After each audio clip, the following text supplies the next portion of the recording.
Rob was the head of the Friends of Magazine Beach long before I got involved there and did great work. He is the executive director of the Mass Land Trust Coalition, which works to advance land conservation in Massachusetts by providing education, networking and advocacy support for land trusts and their partners.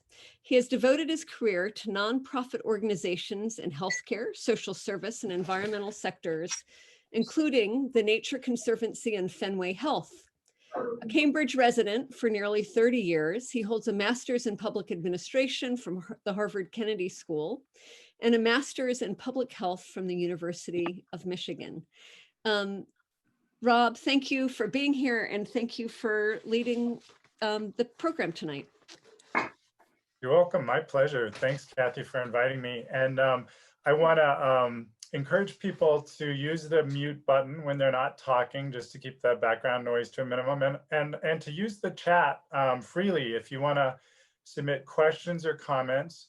I've encouraged the panelists to watch the chat window, and they can perhaps even answer some questions while other panelists are speaking. But we'll also use the chat to kind of guide our Q&A at the end of the session. We're scheduled to, till 7, but Kathy's encouraged us to go till 7:15 if we feel like there's discussion to be had. Stay as long as you can, and we'll have as much discussion as there is to be had.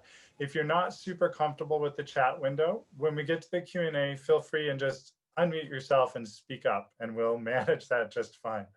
So I'm going to go ahead and introduce our panelists. So I'll be speaking briefly. I feel like I'm not really the expert here in terms of, it's been a while since I've gotten deeply involved in Cambridge open space advocacy. So meanwhile, we have 3 panelists who are way deep into it. So I want to speak briefly with some framing comments and then turn it over to them. Our first speaker after me will be Melissa Peters, who's the Director of Community Planning for the Community Development Department in the city of Cambridge. She manages a group of planners and urban designers that are responsible for setting land use policy and informing design to guide development of our buildings, streetscapes, parks, open spaces, and neighborhoods. Melissa was formerly with CDM Smith in Chicago and Boston, where she developed comprehensive neighborhood sustainability and climate change plans for municipalities across the country. She's an award-winning and passionate planner skilled in creating integrated urban solutions that balance goals of diverse planning disciplines. Following Melissa, Bob Simha will speak. He came to Cambridge in 1955 to study city and regional planning at MIT. He did some additional study in the Netherlands and returned here in 1958. And by 1960 was appointed Director of Planning for MIT, where he served in that role until 2000. During the period of his service at MIT, the campus grew from 4.5 million square feet to 9 million square feet, and its related commercial research and development facilities were built at Tech Square and University Park. He was deeply involved in the creation and financing of the Kendall Square urban renewal area. He now teaches in the Department of Urban Studies and Planning at MIT.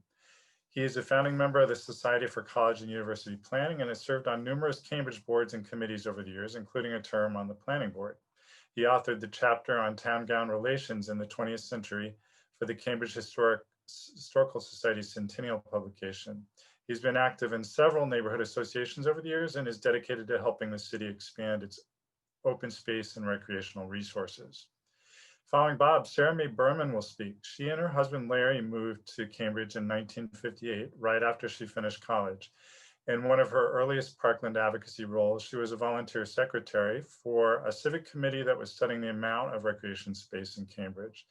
The committee's consultant, Mr. Hainsworth from the National Recreation Association, advised then that Cambridge had only 1/4 of the recommended amount of recreation space. And yet she continues to be struck that even now the city continues to take public park space for other needs, such as school building expansion. A 3-time winner of the Boston Marathon, she was elected to the Cambridge School Committee in 1975, and her 3 children attended CPS. In 1975, she was part of the newly formed Mid-Cambridge Neighborhood Association, which worked hard to get the space that was the old Cambridge High and Latin School to be declared as parkland.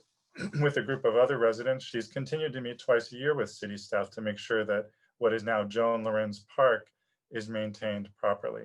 She was active in efforts to preserve trees in parkland of Vellucci Plaza. And today she continues to enjoy the sport of orienteering in the Fresh Pond Danahy Park area, where she, many years earlier, did much of her marathon training. So a great panel. And I'm going to go ahead and share a few slides just to get us started. And be kind of framing comments here. You can, if your video window's in the way, feel free and click and drag it to get it out of the way or minimize it. So I want to start with a quote here that I just ran in the Cambridge Chronicle last week. And this is not really to impugn Councillor McGovern in any way, nor to really get into the Cherry Street example in particular.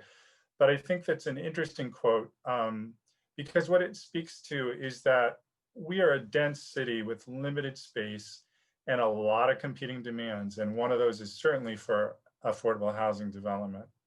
But you know, I can see the conflict if you were a policymaker in charge of making decisions on limited land, what should go there. So what are we to do? Well, I think when it comes to open space advocacy, we have to start by setting and just, you know, continuing to articulate clear and defensible principles and goals. And here's some examples of what I think are timely and reasonable goals myself. When I talk about equity, having a full range of open space types in every neighborhood. There's community gardens, there's basketball, there's trails, there's, you know, the full range needs to be within access, reasonable access of every neighborhood in the city.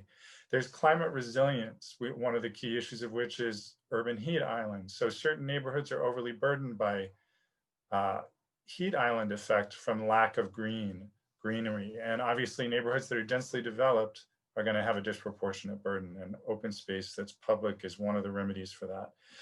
And as we develop affordable housing, can we insist that there should be proximate, usable, accessible open space developed in coordination with or nearby such new affordable housing? And can that affordable housing be distributed throughout the city? And can there be safe and connected routes for bikes and pedestrians? So here's my 3-point, you know, frame is we need to plan, we need to act, and we need to protect what we already have. In terms of planning, well, one of the key resources that municipalities across the state have to be thinking about is their open space and rec plan. So ours is a little out of date. Melissa's going to be updating us on what's going on with updating it. But I urge that this document be one that you're all familiar with and have a hand in providing input into it. Because this document, one of the key things about it is it allows you to be eligible for state grant making programs, which is money that we shouldn't leave on the table as a city. And some of those grant programs are expanding, including the Federal Land and Water Conservation Fund provides funds to the state that the state then grants to towns and cities. And we are extremely competitive for that funding, but we're not eligible for it. The current grant round that's due in February is one that we're just locked out of because we don't have an open space plan that's updated.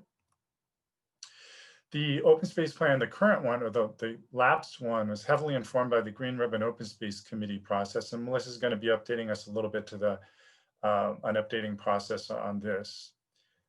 We also have a whole plethora of other planning documents that get into these same topics, including one, you know, like this one. There's the Municipal Vulnerability Preparedness Plan, which cities are now encouraged and incentivized to do. Climate Action Plan, Urban Forestry Plan, neighborhood studies for every neighborhood, bike and pedestrian plans.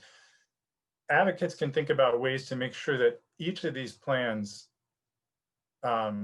sounds consistent themes. And then what we do is we need to wave those plans whenever we're given the opportunity in front of people to remind them, these are the plans that were adopted by the city and the leadership in this city with citizen input. And they're the ones that say, yes, we need affordable housing, but we also have some other needs that we want to be addressing at the same time.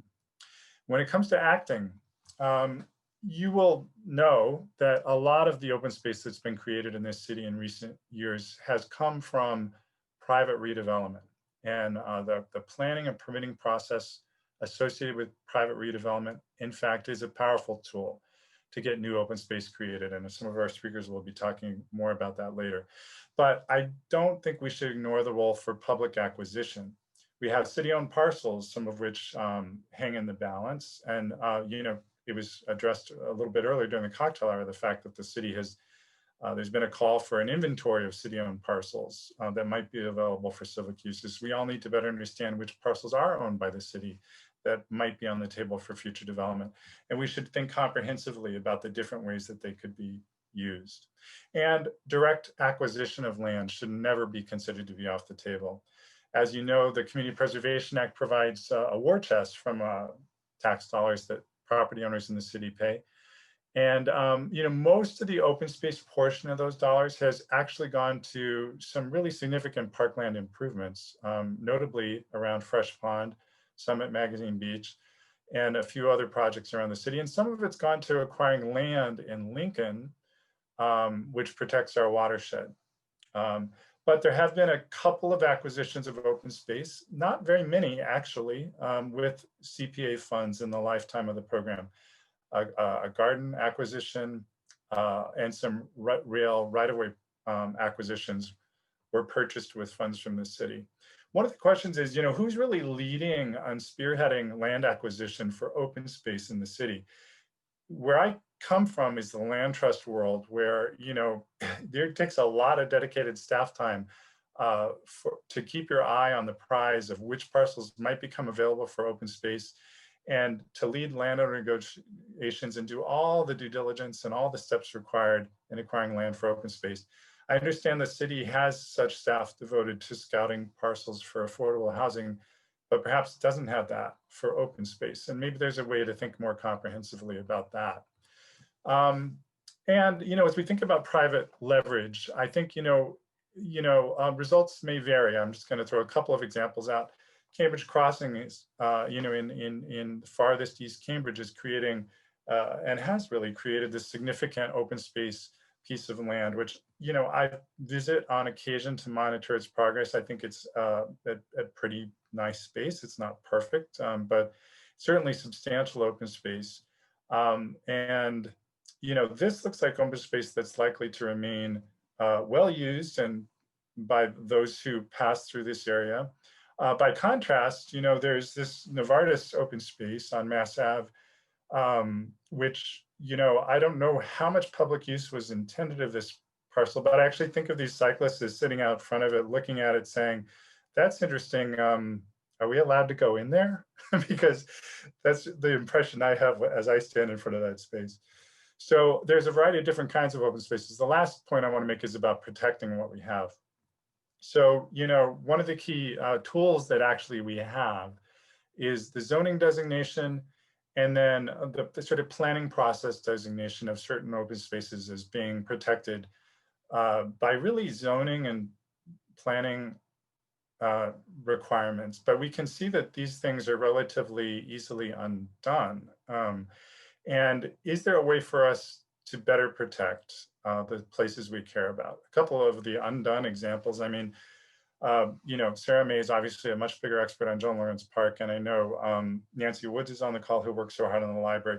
Library, gorgeous building, but obviously some trade-offs were involved. We have many municipal needs, we have limited municipal land. What's the right balance to strike in terms of protecting the open space that's been created?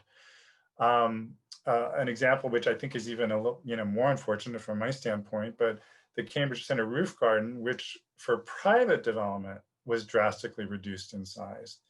And that to me feels like a real unfortunate outcome. So, you know, we have limited space, there are more conflicts ahead, and vigilant resident voices will be needed. And that's really a significant part of what the rest of the evening is about. So I'm going to end my little talk and turn it over to Melissa.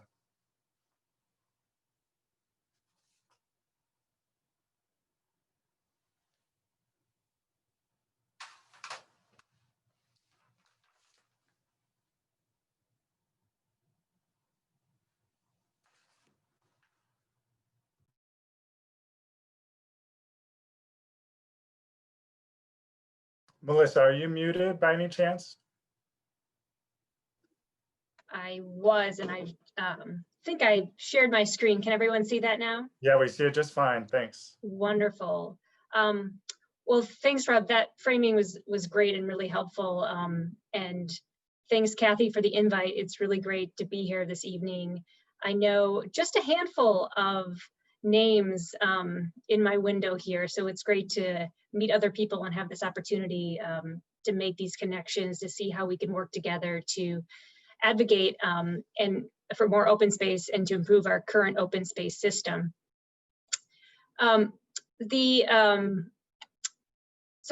I'm the head of the community planning division, and so we lead the planning design of our open space system. We assess open space needs, and then we have a team of landscape architects and designers that run public processes to design creative and innovative open spaces. So we've been very fortunate to have a hand in many of the open spaces that are so loved in Cambridge. Bear with me while I get my screen advanced.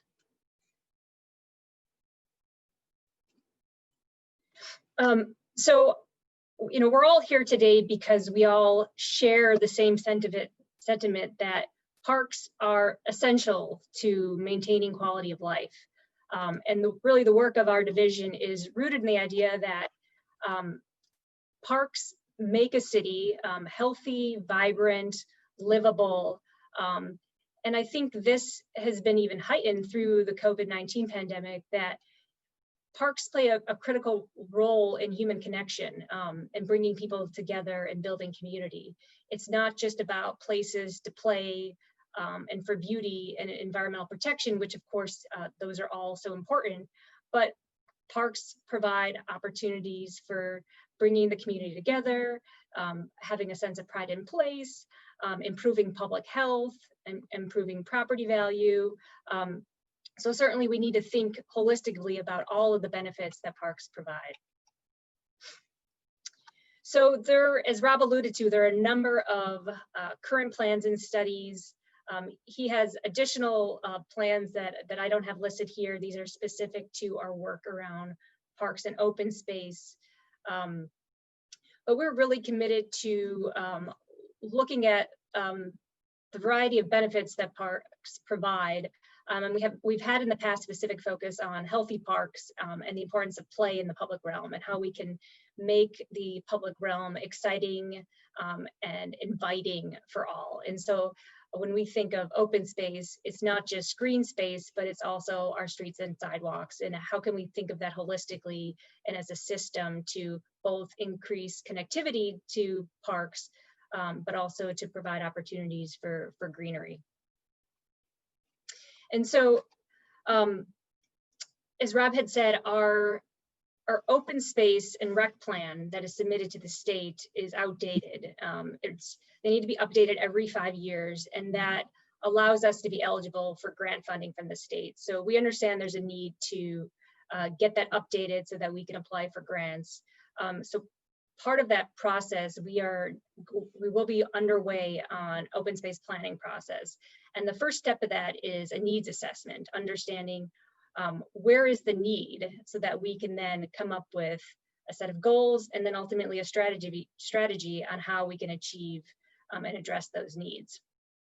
So the Green Ribbon Report and both the 7-year open space recreation plan will be updated through this upcoming planning process. But before we kind of delve into kind of the scoping of the planning process, I wanted just to provide some local context so that we are addressing the challenges that are unique to Cambridge and also the opportunities. So certainly as demand for open space increases, land is harder and harder to come by. We have a growing population. It's expected to grow to 130,000 residents by 2030. And as we're developing more housing and commercial development, we need to make sure that we're still providing open space for the growing population. But as you all know, it's a competitive real estate market. Not only is land expensive, but private land sales, the speed at which private land sales happen is very quick as well. We also, as Rob described, have competing public benefits for open space that, or for parcels that become available. So there's always a public process around what should that vacant lot become. And that makes it challenging to have those discussions because you can't do everything on every site. But it's really important to have a citywide plan that can can help city council and decision makers make those tough decisions, and maybe guide some decisions where if a particular area is in greater need, that can be used to help advocate for open space. So in opportunities, certainly we think of how we can create new open space, but it's also about, can we improve and reprogram our existing open space?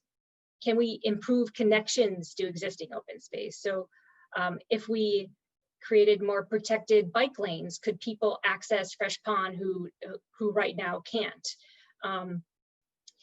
Is there open space that is underutilized because it's not meeting the needs of a particular community? If there's a need for more tennis courts, because that's needed, or maybe there's a tennis courts that aren't being utilized, could we repurpose that for different community needs? And then certainly, while acquisitions is certainly something to look at, really the bulk of the opportunities are going to be with private development. So how can we leverage private development to help us meet our goals? And I think that's really critical to understand that that's where we're going to get most of our new open spaces. And there are a lot of problems with privately owned public space. So through the development review process, if parks or if development is required to create a public space, it's privately owned but publicly accessible. So we often refer to those as POPs, privately owned public space. But there are challenges with POPs in that example that Rob showed, they may not feel public. They are open to the public, but the public may not know that it's a park. It doesn't feel like a park. And then certainly, and maybe I'll give credit to our designers internally, the city tends to design better parks than private developers. So we're certainly more invested in it. They cut some corners, they want to do the least. So how do we get them to build the best public spaces that truly feel public? So we've been thinking about how we can create guidelines for POPs. Can we increase open space requirements on development sites? Can we create an open space fund so that developers not only create open space on their site, but pay into a fund that can then be used to acquire or improve parks in other parts of the city? Because what the needs assessment will show is that where development is happening is not necessarily where we need a park. And so at this point, so right now, a good example is in East Cambridge, we have 3 new parks coming online shortly. Volpe will be underway in the next few years because there's a lot of development happening there. And certainly East Cambridge has been in need of open space, and that fills a tremendous void. But there are other parts of the city that aren't experiencing development pressure that do still need attention. So the first step in our planning process is understanding an inventory of where we are today. So we have over 109 open spaces covering 492 acres. And these range from our treasured playgrounds to neighborhood parks to more community recreation parks, and then what we call citywide parks such as Danahy Park or Fresh Pond Reservation, where people might travel a little further to get to. And so we've worked hard to kind of catalog all of our park types. And then what we've been doing kind of an asset inventory of what are the park elements and amenities inside of those parks. What's the condition? so that we can have a good sense of need to not only help us in determining new open space, but also what park should be renovated next and should they be repurposed, if at all. And then the next step is, how do we define need? So standard metrics that you may hear of are acres per person or a 10-minute walk, and they generally have to do around acres or around access. So the Trust for Public Land, the National Recreation and Parks Association, Urban Land Institute will often say how much open space do you have per resident or per 1,000 residents. And those types of standardized metrics are good, but they're not one size fits all. And they're really meant as a national standard, and they're more appropriate for suburban areas that are in recently developed areas. As you know, Cambridge is the 10th densest city in the US. So we're never going to do well on a metric that looks at acres per 1,000 residents, especially in a growing metropolitan region as we are. So we have 4.3 acres per 1,000 residents. I think the national average is 8. But typically those are in communities where you have to drive to that park, and it's a large park. We, on the other hand, 99.9% of our residents are within a 10-minute walk to a park. And we have many parks of different sizes and different types. And that's something that needs to be looked at, as well as overall access and amenity. Melissa, just a heads up that you're at the 10-minute mark. Oh, all right, I will go really quickly through the rest of my slides. Thanks, Rob. So what we are proposing as a framework to evaluate our open space need is to look at things through 4 lenses: access, resilience, public health, and equity. So certainly park distribution access is important, but again, it's not just about proximity.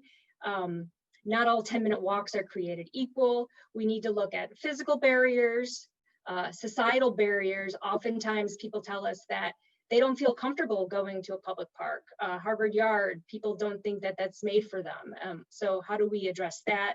The type of open space, you could have, you could be next to 3 tot lots and have, by a standard, a lot of access to open space, but may not have any children. So is that usable to you? And then certainly quality of open space. This map, I'll quickly show it, shows the proximity to different park types.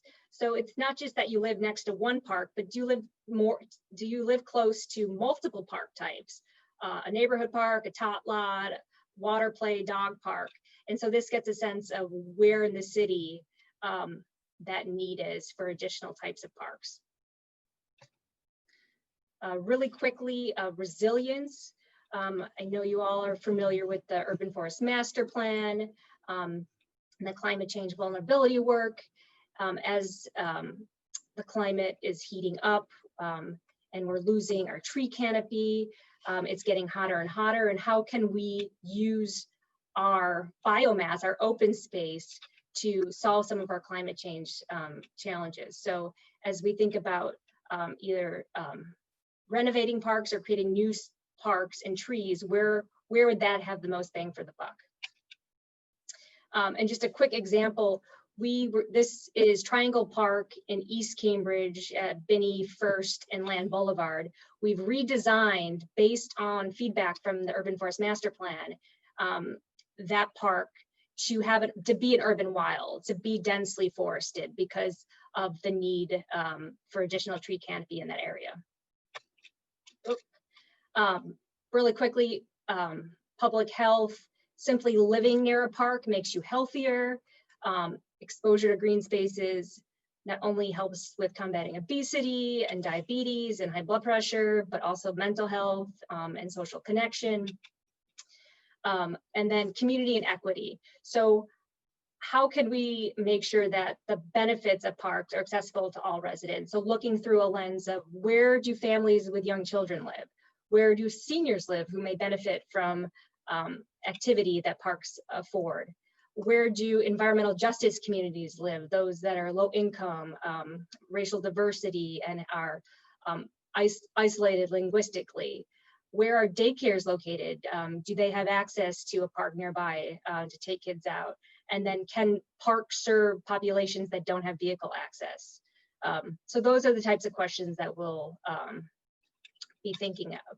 So that, I'm over time, so I apologize, but as a brief overview of what's to come, we are excited to get this planning process underway. We'll have ample opportunity for public feedback to think through how do we define need, but then also how do we come up with a strategy to increase open space. That's great. Thanks so much, Melissa. So we'll transition to Bob. I note that there's a question in the chat, which is an excellent question, but we'll hold that for a little bit and do questions at the end. So Bob will unmute himself if you want to get started while Kathy is sharing your slides.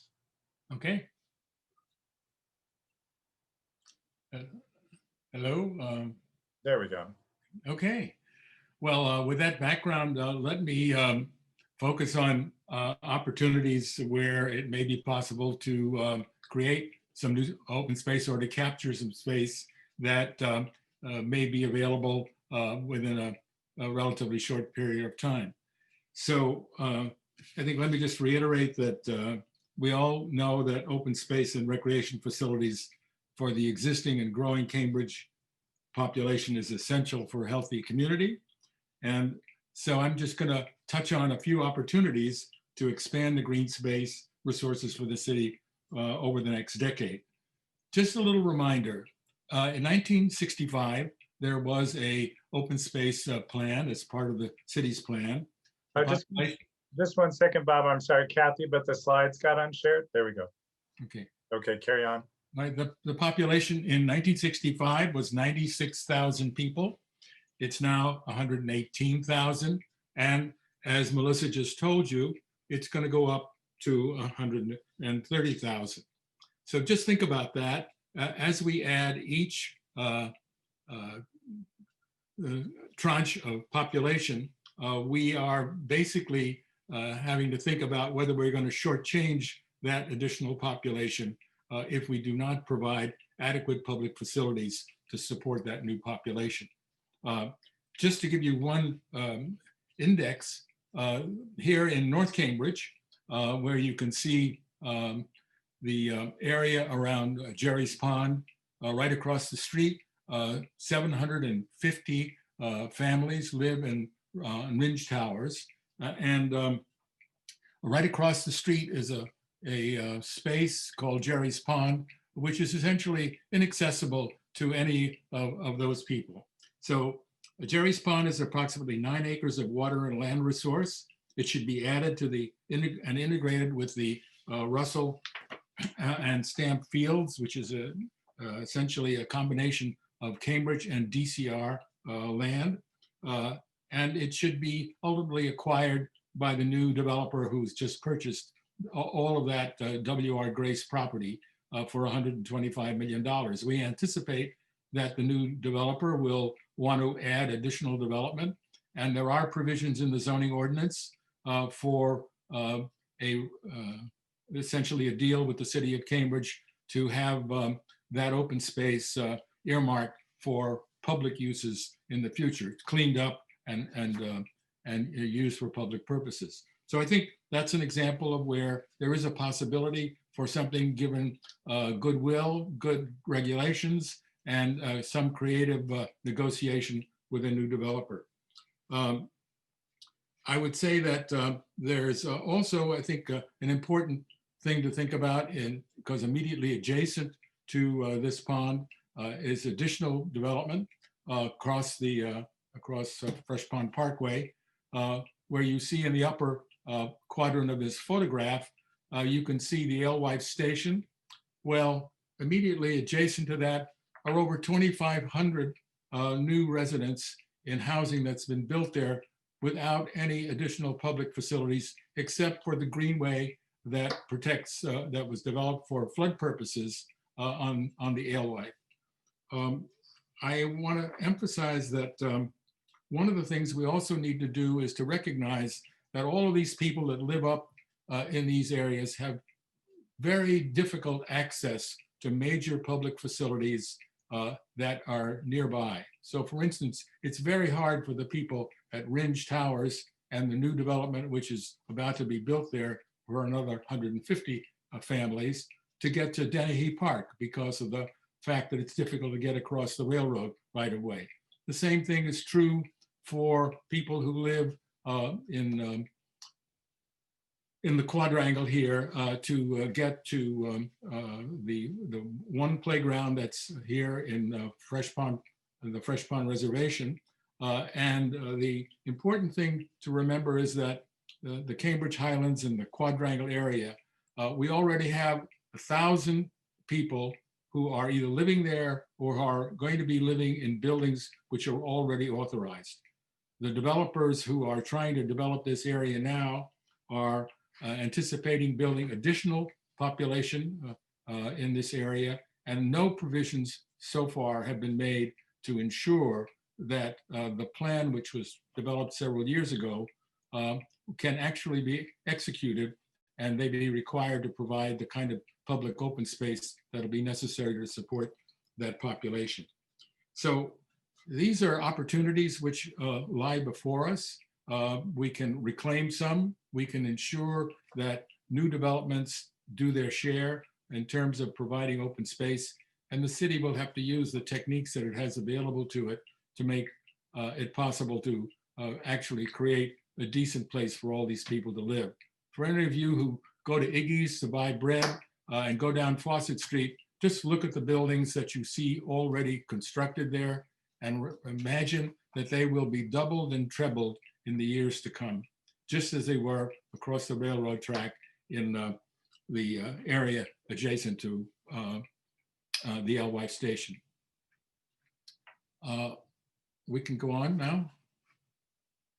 So swinging over to the other end of the city, let me just say this area is the most densely populated section of the city, with over 2,000 new dwelling units added in recent years. 1,200 units are currently permitted, and an additional 1,400 that would result from the MIT development of the Volpe site are also expected. A total of 4,300 dwellings that would produce an estimated 8,000 to 10,000 new people. That's the total amount of growth that the city is now anticipating that the city will grow into 2030. Think about that. That would not include any other developments in the city. So we already have a very significant deficit in this area, although some very important things have been happening to help mitigate the current situation. But we're actually adding more and more people to this area, and it's desperate that we provide adequate facilities for them. The daytime working population of this area, which is another significant user of open space, is now close to 50,000 people every day that come and work in the Kendall Square area. And with the completion of the authorized developments, that number will run to 75,000. The current pandemic provides ample reason for the need for more open space in this densely developed part of the city. Some small additions, as Melissa has told you, are being made. The Roger Street Park is an important addition to open space that was provided by the Alexandria Real Estate Company in exchange for significant additions to the development potential of land that they purchased nearby. And this largely provides for a real and more adequate children's playground for this part of the city. The other opportunity in this area is this funny triangular looking building on Fulkerson Street. It was acquired by the Eversource company to provide for the location of a substation. And fortunately, there's been an agreement made with the Redevelopment Authority and Boston Properties to accommodate that substation on land that Boston Properties owns within the redevelopment area of Kendall Square. and Eversource has agreed that they would release this property for public purposes. If that is true, then it will provide some addition to the either possible open space needs of the area. As you can see, it's right across the street from an elementary school, which has a relatively small open space to satisfy not only the school, but also the neighborhood. So that's an opportunity that's before us, and the city will really have to buckle down and decide how it wants to use that opportunity as the substation issue for Eversource gets resolved. Next, we have probably the most important opportunity we have is on the Volpe site. This is an existing photograph. As you can see, this 2-acre area in the middle of this photograph on 3rd Street is half of it is already in green space. That green space is restricted to the use of the TSC Child Care Center. If you try to use that space, you'll be run off by armed guards. So it's important to recognize that that's something which represents an opportunity to really enhance this area of the city. Let me just emphasize, there are 20 million square feet of commercial development in this area. There are over 50,000 people that work here. And there are, as I pointed out, over 8,000 to 10,000 residents of this area. And there is no significant open space where they can gather, where you can sit in a green space, and where you can breathe air with trees around you. This is the last opportunity to accomplish that goal for this area, and will be, I think, a significant issue that's going to be resolved in the next month or two as MIT comes forward with its plan for the development of the Volpe site. So I ask you to think about where the city's priorities are and how people in this area are going to live without this kind of open space, or how they might live with it. Very close by is a site on Cherry Street, which you see here in the middle of the photograph is a kind of open, unused space. This is an interesting example of where, in exchange for the change in zoning for the south of Main Street developments that MIT has been undertaking for the last several years, MIT contributed this site to the city of Cambridge. It has been sitting here for a number of years, and its reuse unresolved. Just to let you know, you're at the 10 minutes. Okay, so this is another example of where there is an opportunity to do something. It'll either go for open space or it'll go for affordable housing. And if it goes for affordable housing, it makes then the need to provide open space nearby even more important. Now, let's go to Cambridgeport. As you can see here, it's one of the largest neighborhoods. And for many years, it has been losing open space, and only in recent years has it been gaining open space. That open space basically has occurred in 2 different places. One as part of the University Park project, where there is something called the University Park Commons, but it's a rather formal space. It is not very flexible. It's not available for the neighborhood for general use, and it's only available for rather formal uses or some public events and so on. The only real success story in this area are 2 things. One, MIT, and I was part of this negotiation as representing MIT. We created and utilized a new provision of the zoning ordinance called the transfer of development rights, which meant that this site, which you see surrounded by trees, was once designated to be a student housing project area. We agreed that with this new provision, we could take the development rights of this site and move them across the street to an area that we were going to build graduate student housing. And the city and MIT agreed to do that. We essentially gave up the development rights here, transferred them to another site, and created this open space that is essentially a public open space, and it's now used for a variety of purposes. So this is an example of where it is possible to work with the private sector or the institutions in the city to take advantage of their development interests and to have win-win propositions that in fact end up with creating more open space in the city. And I'll close with that, and thank you very much, Rob. That's great. So Sarah May, you can get started as Kathy will share your slides.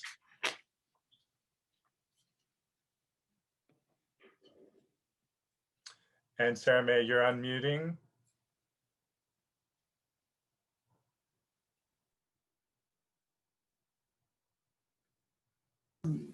Okay, can you hear me? Yep. Okay. Kathy, I need you to start showing the slides. I think she's working on that. Okay. There we go.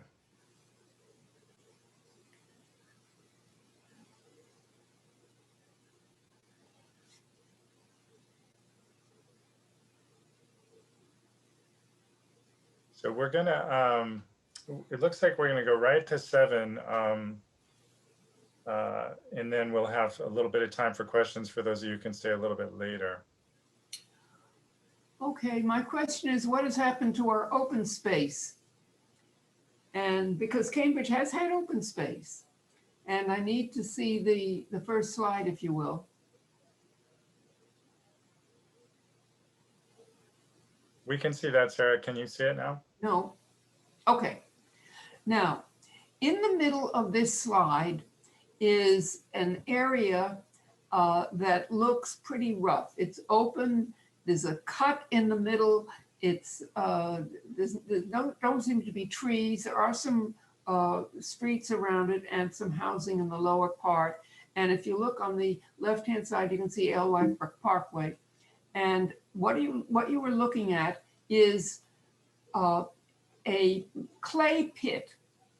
The city had a brickworks, and this was a clay pit. And after they dug out all the clay, they then made it a dump. And for many years it was dumped on. Of course, it was not done properly. And because you're supposed to dump and then cover with dirt, and dump and cover with dirt. They never did that. And then when the red line was to be extended from Harvard Square to Alewife, they had to dig tunnels and they had dirt to leave, to get rid of. And this was a good place for it. So they dumped the dirt on the dump.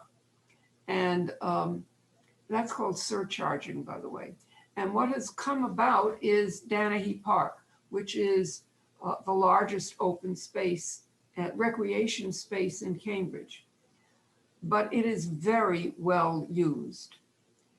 And in fact, in the corner where it says Corporal Burns Road, and it touches on that near the middle of the thing, in that area, there are some buildings now, we call them Briston Arms. It was built by a developer named Briston, who owned some development rights on tidal lands in the Charles River near the Longfellow Bridge. And the city switched with him to get rights back to those tidal lands, which aren't tidal anymore, and gave him this space to build his apartments. So his apartment house sticks into this open space. Kathy, can I see the next slide?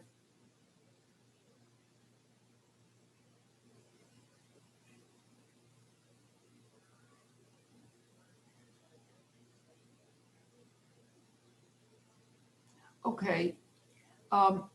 This slide shows you did it too fast.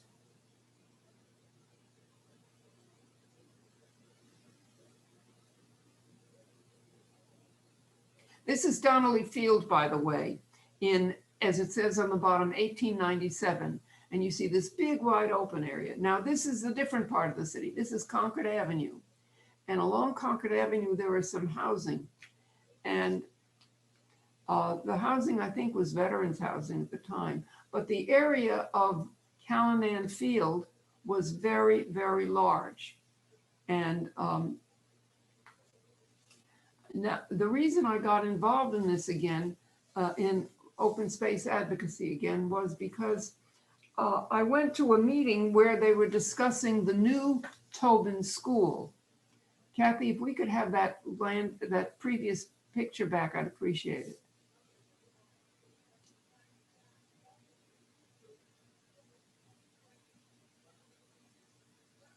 Anyway, the big area, here it is, the big area that is Callanan Field has been taken up at the bottom end by the Tobin School. And the new Tobin School and the new buildings for early childhood programs and so on are going to take up what is now 3 playing fields and leave 1. The children's playgrounds, tot lots and so on, are going to be fitted in and around the buildings, so that the big open space you see here will only be about 1/3 of the size when they get done with all this wonderful building. The neighborhood and the city is still talking about it. On the left-hand side is Fresh Pond Parkway, to give you an idea of where you are. And the land between Fresh Pond Parkway and this open park is now commercially owned. And the city had a chance to acquire a Japanese restaurant that was going out of business in the lower left-hand corner over here, which could have been used, I'm told by some knowledgeable neighbors, could have been used for the early childhood program, but the city didn't do it. And so the city is now looking to take advantage of this big open space that they own and make it less open. Now, could I have the Donnelly Field picture, please?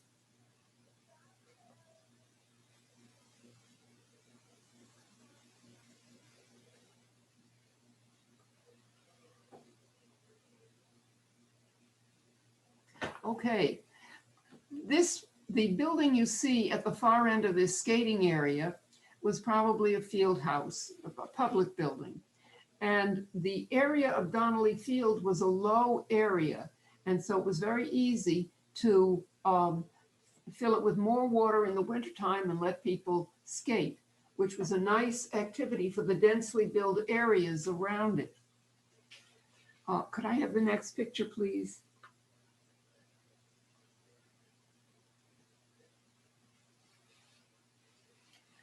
Now, this is a plan from how Donnelly Field looked. You can see in the pink building was the field house. There was a park area in green in front of it. And then on the other side was the athletic field, a very big area. Could I have the next slide, please?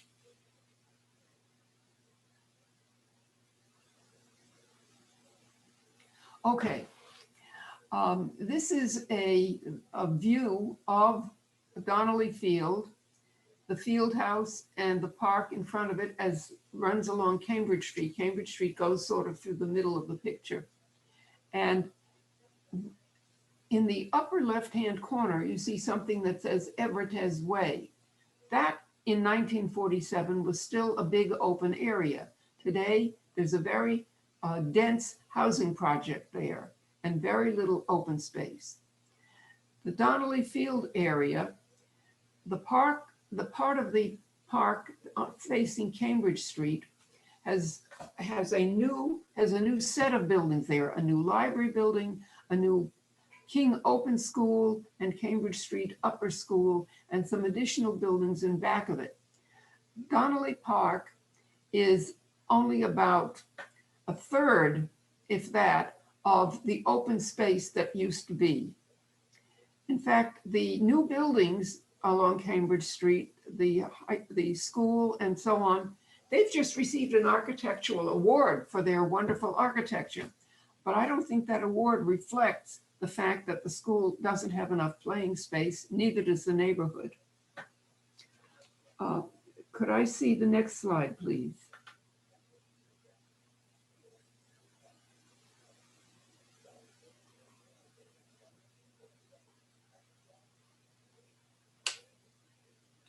Okay, this is the This is Ringe Avenue along the top, and Ringe Field takes up most of the space, except in the middle there's a field house. Now, the top third of this area, at least, and maybe more, was the Fitzgerald School. It is now the Peabody School, and it has been added to.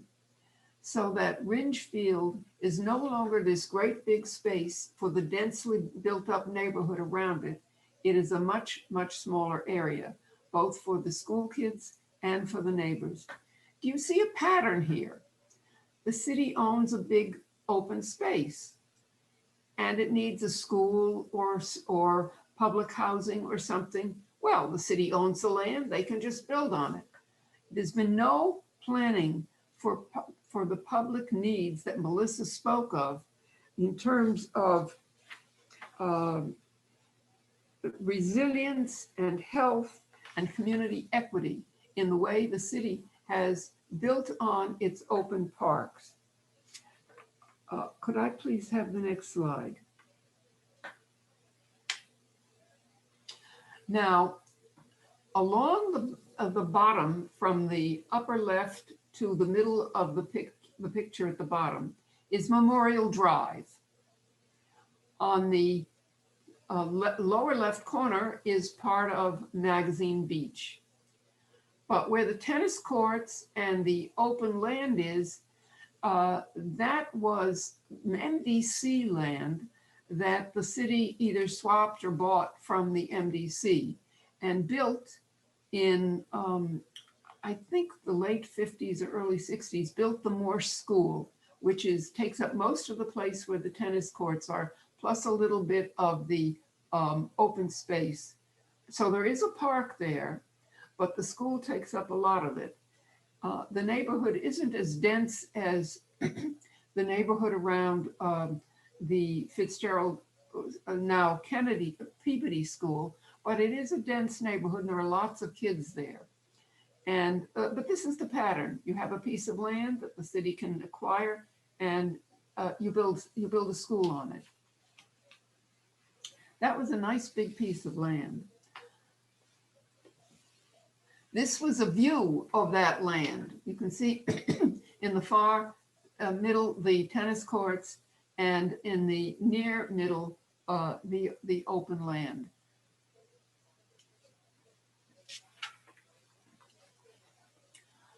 Okay, this is the Cambridge Ringe and Latin on the left, and Cambridge High and Latin building in the very middle. That building no longer exists.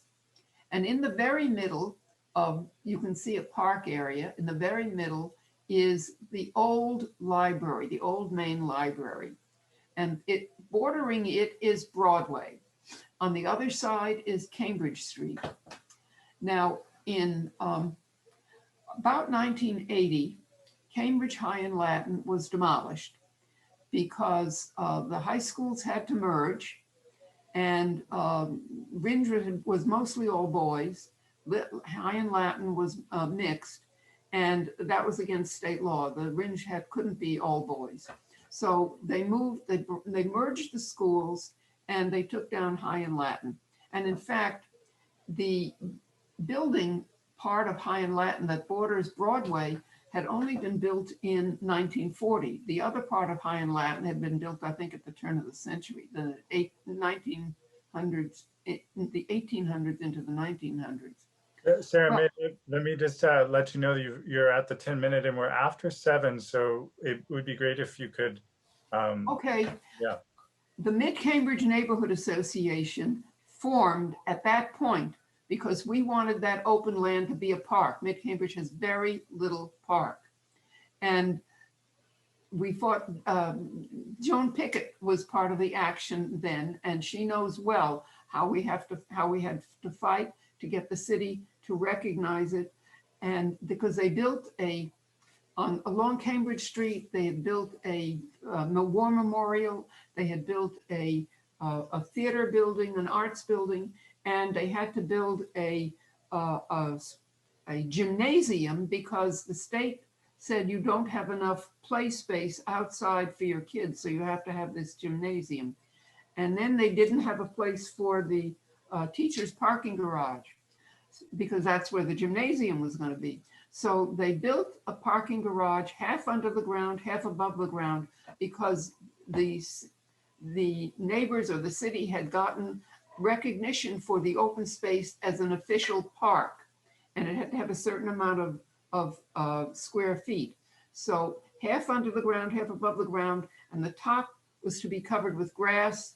But those of us who were able to make ourselves heard said, why not tennis courts and basketball courts? So that's what it is now, except that where the library is, they've added a new gorgeous building that probably got awards also, and it towers over everything. In the space that is along Broadway and in front of both the old and new libraries is Joan Lorentz Park, because Joan Lorentz was one of the guiding forces to form the Mid-Cambridge Neighborhood Association. And we are very grateful to her.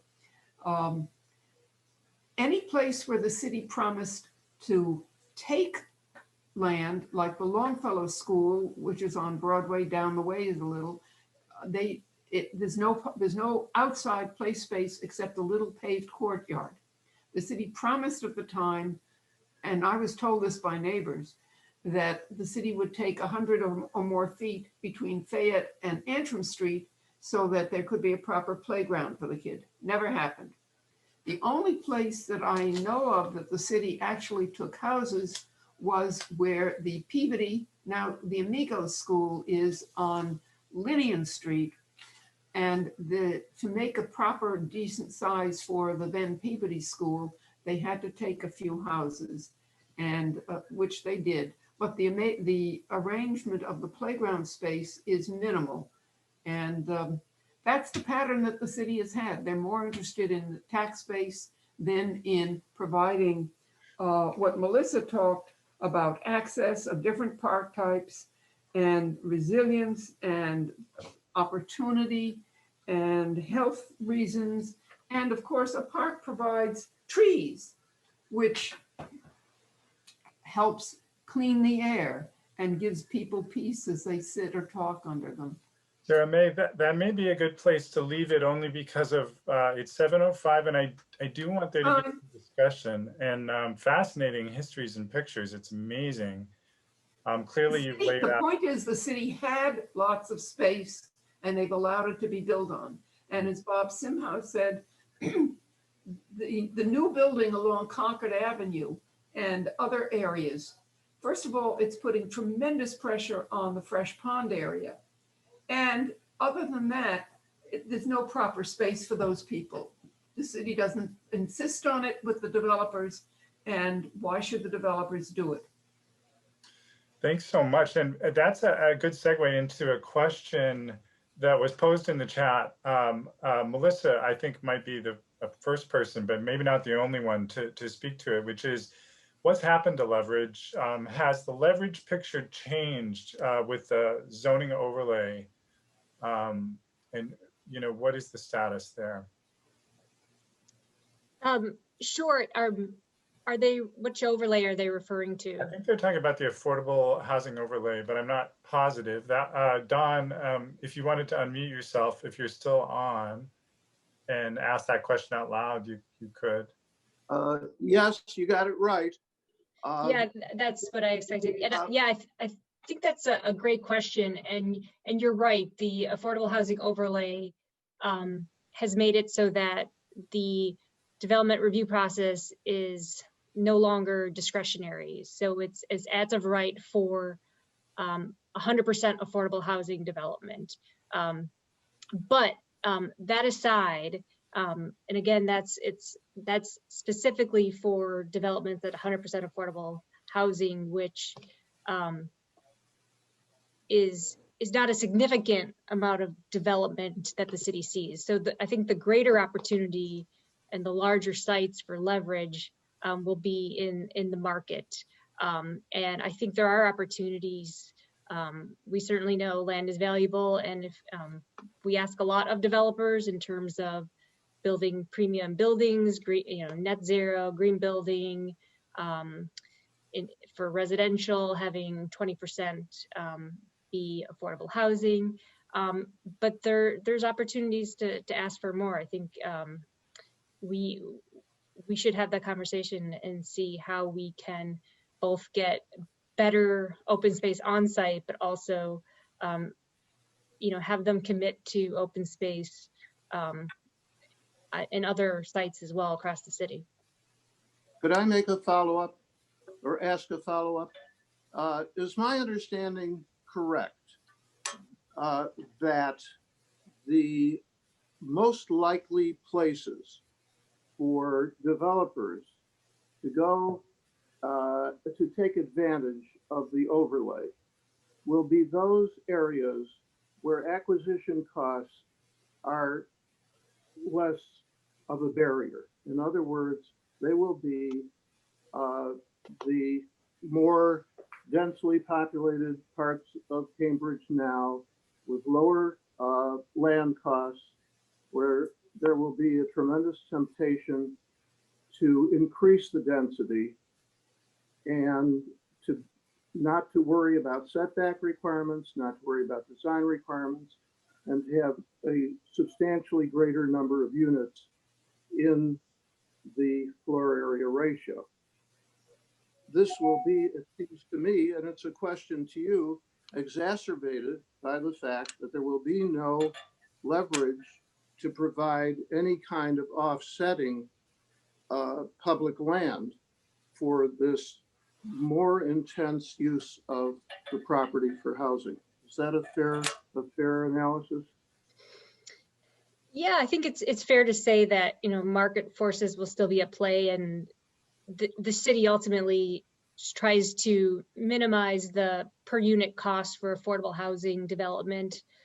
With that said, there's still the intent of the overlay. The ultimate goal was to create opportunities in areas that currently don't have affordable housing. So I think there's a commitment to look at parts of the city that haven't been looked at before because of high land costs. And this helps to lower those land costs on a per unit basis because they can build more than was previously allowed under zoning.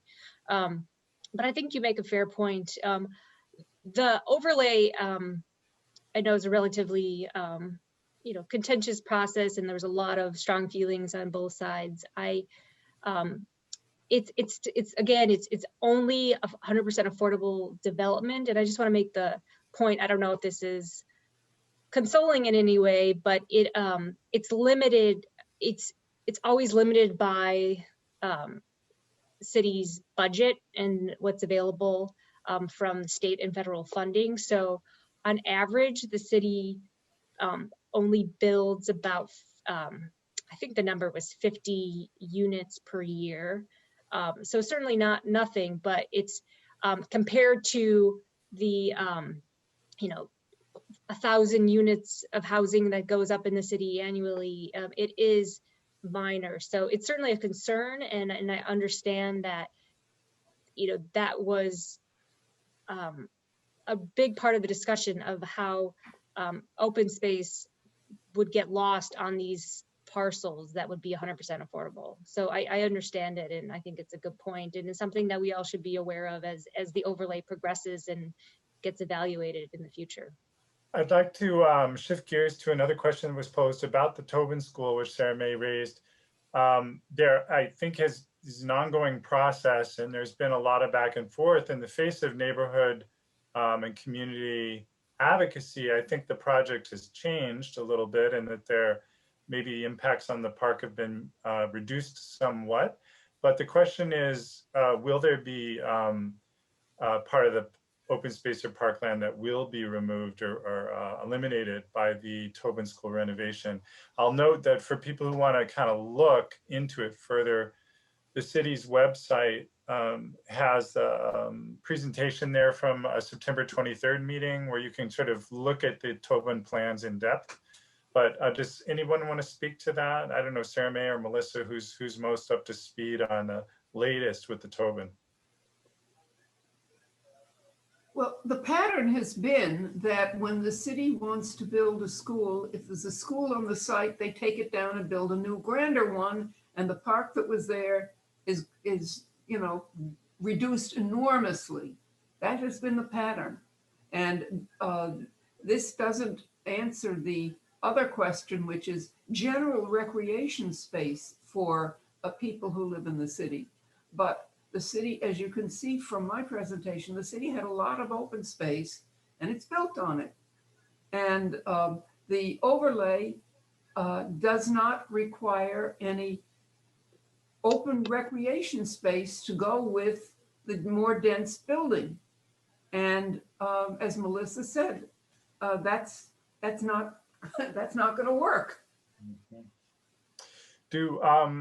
Are there any other questions? We have just a couple minutes, maybe time for one more question. If somebody wants to unmute themselves and ask something or type something into the chat. Hi there. I had raised my hand. Oh, it's very hard for me to see that. Sorry, but go ahead. Thank you. This is Suzanne, and thank you so much to Kathy and to all the speakers for putting this together. It was truly important and broad-reaching. I just have a couple thoughts, in part related to questions, but also my own advocacy in the city. One is that there are ways, for example, the Community Preservation Act right now is largely divided 80-10-10, affordable housing, environmental and architectural preservation. And there are ways that we could have the city change that to give more of the funding to the environmental open space piece. So that's something to think about going forward. Now, Kathy has spoken about this at the last meeting, and I had followed her on this. I think that's pretty important. The other thing is they're now reconsidering the city as the Envision project itself, which was not really a city plan that I think we'd hoped for, but there are many contradictions in it. And I think the more of us that can speak out about the importance of open space as a priority, the better off we will all be. On zoning, deeds are part of what the affordable housing is all about. And I'm assuming one could do much the same thing with open space.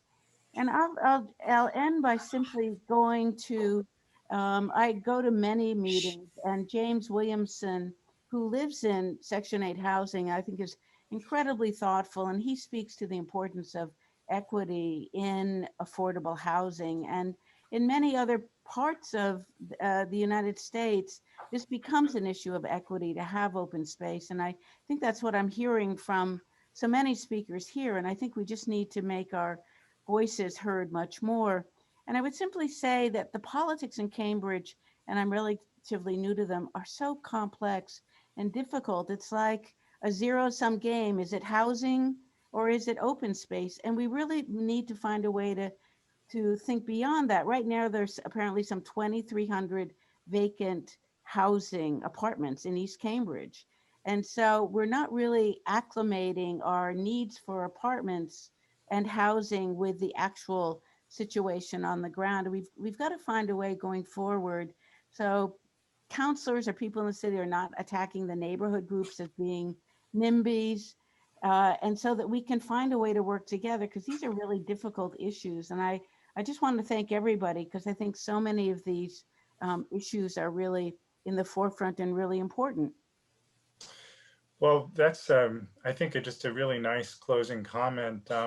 I appreciate that. And I guess I know that allocation of CPA dollars is its own interesting and controversial topic. But let me say, I was around when we were all advocating for the passage of CPA at the State House. And one of the principles, I'm not sure it still holds true, but was that the dollars were meant to be new dollars that didn't displace other municipal expenditures.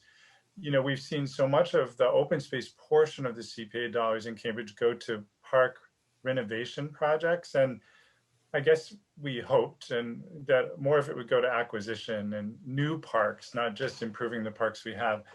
And I'd like to think about, building the war chest of CPA dollars, so some of those dollars could go to new parks occasionally, maybe not 100%. But the other thing is, let us not leave state dollars and federal dollars on the table. We need an open space plan that never expires. If it's expiring, let's have it updated so that we can apply for state dollars that we are competitive for, and not leave dollars on the table. Cambridge should not be pleading poverty when it comes to addressing multiple needs that we have in the city. So I'm afraid I get the last word unless Kathy wants to say something. I just want to say thank you, Rob. You did a magnificent job tonight. I thank you so much for managing this incredible panel. Bob, thank you for all your advocacy.